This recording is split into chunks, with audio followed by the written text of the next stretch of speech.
It's election time, the time of year where you, yes, this is you, go to your local polling station and vote. Or post it if you're one of those fancy postal vote people. This election is for your local councillor or mayor, not for your MP. Your local councillor is your voice in the local council in deciding on local issues, such as making money available for local projects and amenities and maintenance of the local area. They have nothing to do with Parliament or the wider government. They only deal with local. Some of you may be voting for the first time, and some may be voting for the 100th. Regardless, this video should take you through some of the basic do's and don'ts regarding voting in this election. First of all, if you are of or over the age of 18, or 16 if you're in Scotland, make sure you are registered to vote. The last day you can register to vote in this election is the 12th of April, so make sure you do it ASAP. Here's the link. Pause the video and do it now if you need to, or come back here later. It's important, quick and simple. I will also put a link in the description. You can also register to vote by post or proxy. Voting by proxy allows someone else to go to the polling station on the day and vote on your behalf, whereas a postal vote will allow you to vote early and get it done with sooner. Both mean that you don't have to go to the polling station yourself on voting day, but if you miss the deadline for postal votes, you can go to a polling station in your town and hand your postal vote to the polling clerk or presiding officer there. They'll usually be the one sat behind the desk. Now, before you vote, there's one crucial step that every voter should undertake.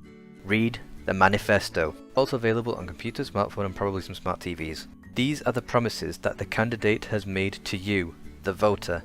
It is what they have promised to do for you if they are elected.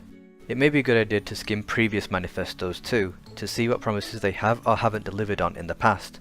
Should your chosen person be elected, it is your job as a member of their ward to hold them to account, respectfully. On the day, the 2nd of May, if you are a regular voter, you should grab your polling card and head to the polling station designated on the card. If you're a postal voter that missed the postal vote deadline, you can just grab your correctly sealed and completed postal vote envelope and head to a polling station in your town and hand it in there. They are open from 7 AM to 10 PM. You don't need your polling card, but it will make everyone's lives a whole lot easier. This isn't a normal voting card, but yours should look something like this, with one of the addresses on this side not being yours. That is where you need to go to vote. When you get there, there may be one or more people outside asking questions. You don't need to talk to them. You don't really even need to acknowledge that they exist. They're not part of the official process. Just keep walking, queuing, or whatever you were doing before they started talking to you, if you want to. They're doing a valuable job there, collecting data and information on behalf of the candidates or their party. Once you get inside, there will be 2 people sat at a desk, or 4 people sat at 2 desks.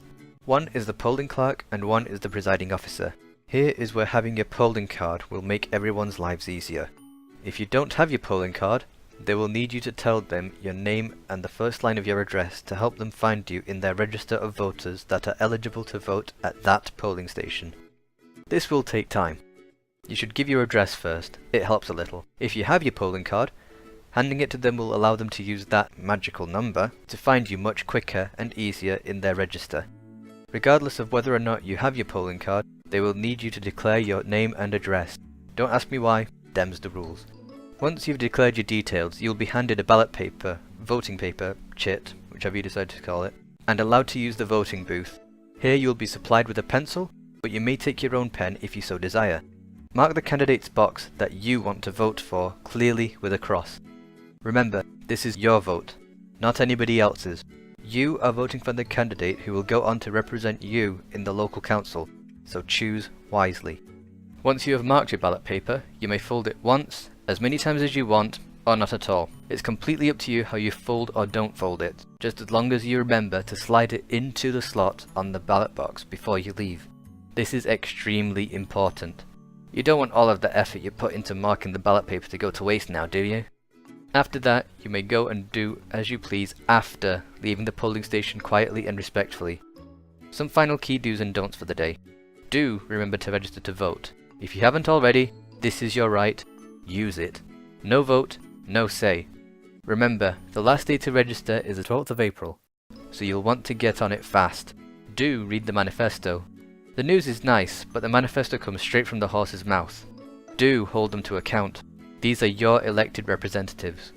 Don't vote on anyone else's behalf unless you are registered to do so. It's illegal, so don't. Don't tell anyone you don't want to tell who you are voting for. That information belongs to you and should be kept private if you want it to be. Don't use your phone in the polling station. Naughty naughty.